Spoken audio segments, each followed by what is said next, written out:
So we're now employing the full self-driving supervised mode, and vehicle's trying to determine whether it can make its right-hand turn. It's a little bit tentative. I think we'll probably just go for it ourselves. So that's interesting initially, and perhaps that's because there's no line markings on that junction. Interesting one. We'll carry on. I'll try again. All right, so we're forging ahead. Apologies for the rainbow road. That's a setting that I put in there because why not? But yeah, it's usually the standard view is not that meters, rainbow. Turn left onto Quarry Road. Okay, so it's going to navigate us around this car that's parked on the left-hand side. Now turn left onto Quarry Road. It's going to pull us up at this give way sign. Immediately it's feeling like it approaches the junction slightly aggressively, probably carrying more speed than I would.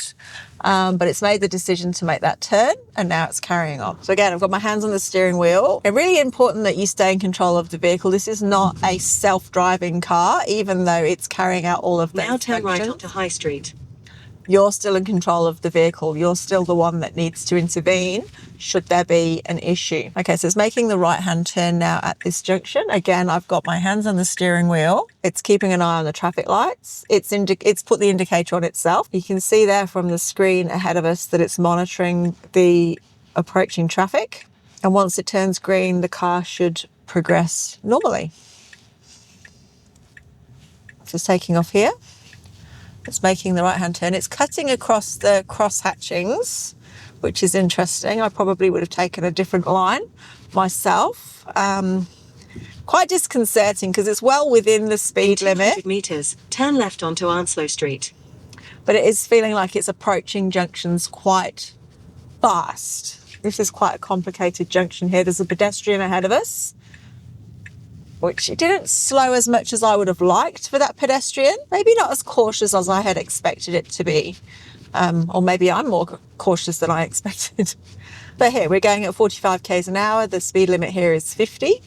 One thing that I've noticed is how quickly it makes decisions, probably a bit quicker than I would, particularly when approaching junctions, intersections and roundabouts. Now turn right onto Forest Street.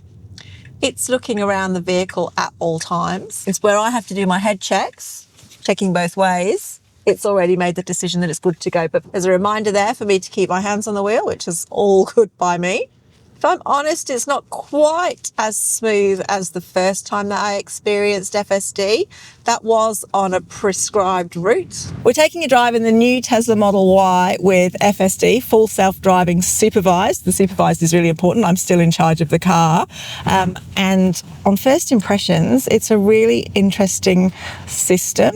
The car seems to be quite very intuitive. Turn left onto Fisher Parade. We're on a guided route and it's doing everything for me. So it's coming up to roundabouts, it's braking when it needs to, it's indicating when it needs to, it's very aware of other traffic on the road. There's almost two cars coming together there. It stopped apparently to let this car out, which is very thoughtful. I just pressed this button to restart it because I put my foot on the brake and temporarily switched the system off. But now we're going to tackle to Fisher Parade. We're going to tackle this junction here, and it's pulled to a stop because it knows it's the right thing to do.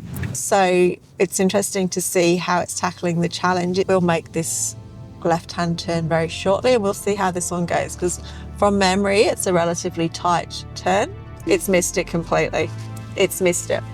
So that is very interesting. I don't think it saw the road markings that it was expecting to see for a left-hand turn. If you're looking for your next car, you can research and compare running costs, features and specs and view loan options at RACV CarMatch.